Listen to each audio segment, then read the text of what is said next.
Folks, we all know that there's some crazy stuff happening out there, eh? I mean, we've got government agents coming up to us, telling us that we're all equal. They make demands upon us that we know we could never make upon them. Where's the equality? On the screen, there's a little baby. That's Elizabeth Annie Lane. She's a little baby, came into my life about 4.5 years ago. 2 days after the birth of Elizabeth, ministry workers came in, removed her. No investigation, no assessment. Claimed she only had one caregiver. We said, you're wrong. We're a family. We're going to meet you in court. They told us if we tried doing that, they'd see to it. She spent the first 5 years of her life going from foster home to foster home to foster home. Shut me up in court, cost me my baby. Folks, anyone who knows me, shutting me up even for a moment is a bit of a trick. They cost me my baby. I sat down with their Act, Black's Law Dictionary on one side, Bouvier's on the other. I had an Old English dictionary. I looked up every single word in there. It took me 3 days. Nothing but toast and tea and a couple of tokes. Took me 3 days and I finally saw it. Have you ever seen these laser pictures? You see nothing until you focus past it, and then a 3D picture pops into your head. Have you seen those? This is exactly what I saw when I did my statute deconstruction. I looked through and I suddenly saw what they were doing. This is their little trick. You are not obliged to register your children. If you do, it is at that point that you're creating a legal entity or a person. You are associating this person with your offspring. You are abandoning ownership or title to that person. And the government is seizing that under the laws of maritime salvage. It becomes their chattel property. They use it as collateral to float loans or to float bonds for loans. When they come to remove a child, they're not acting on the human being at all. They're removing the legal entity you created and abandoned and they now have title to. It's like borrowing a rain jacket from your neighbor for your kid. Your neighbor comes, says, I'm taking the jacket back. You let him take it with your child still in it. That's your person.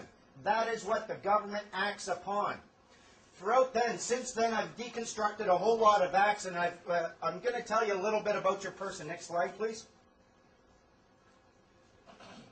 What I found in my research, a human being and a person are not the same thing. We've been led to believe that they are, but they're not. In Black's Law Dictionary, you'll find a definition of a person, and it says, a human being is not a person because he is a human being, but because rights and duties have been ascribed to him.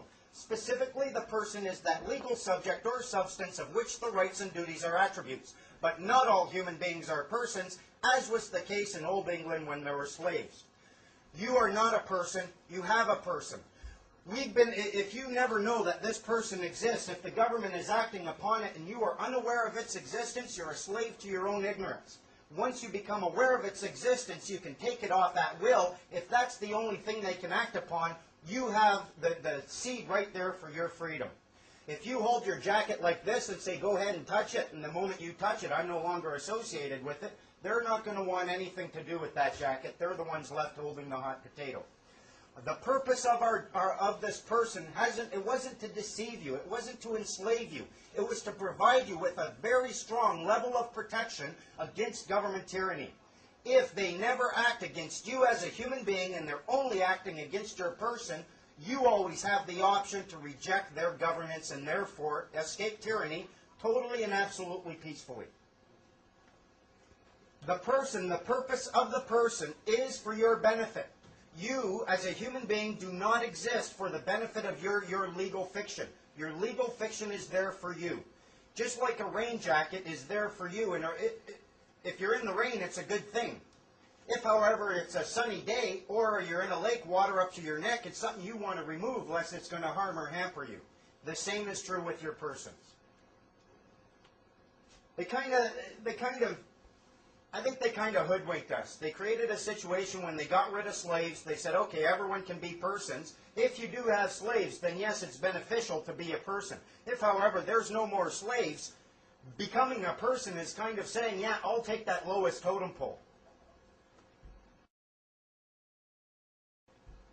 In the deconstruction of the acts, what I found, what I'll tell you about in the next little 30 minutes or so, we're going to go through the 6 fundamental tricks that I've noticed in deconstructing their acts.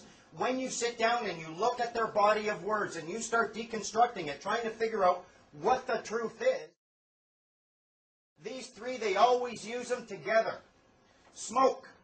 The purpose of smoke from a tactical perspective as an ex-military soldier, The purpose of smoke is it's an irritant, it's an obscurant, it will hide movement, it will irritate your eyes, and it usually precedes an attack.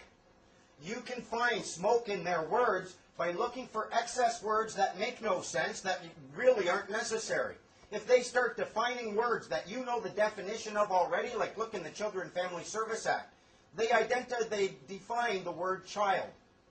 Why would they do that? The people using the act, they all have university educations.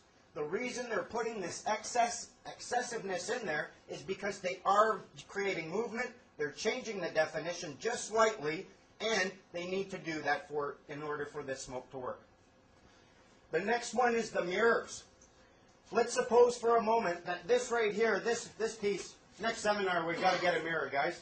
Let's suppose this is a mirror and I'm standing right here. You would see me and you would see my reflection, and you would there would be no confusion. You would know which is which. You would know which is which because you would see me and you would see the edges of the mirror. If, however, we use smoke and we hide the edges of this mirror, and all you see is me and this reflection, and you never really know which one is the mirror, you're going to have a little bit of confusion. If they incorporate the next one, next slide please, if they incorporate the camouflage, and they use camouflage to hide me, my physical body, so all you see is the reflection, and you do not see, because of the smoke, the edges of the mirror, from your perspective, this reflection will appear to be a real thing. And if you never investigate, if you never step up and touch it and go, hey, look at this, it's just glass, you will always be deceived into thinking that this reflection is a reality. It's not a reality. The next ones they use, switching of the bait and the slider. People here have gone out, I'm sure, buying the car. You buy any product, they offer you one, and then they slip you another one.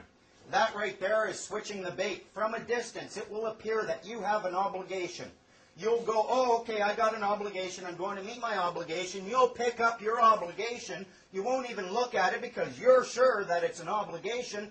Closer examination will reveal that it's not an obligation at all. It's a choice, a voluntary choice. They've switched it on you. They will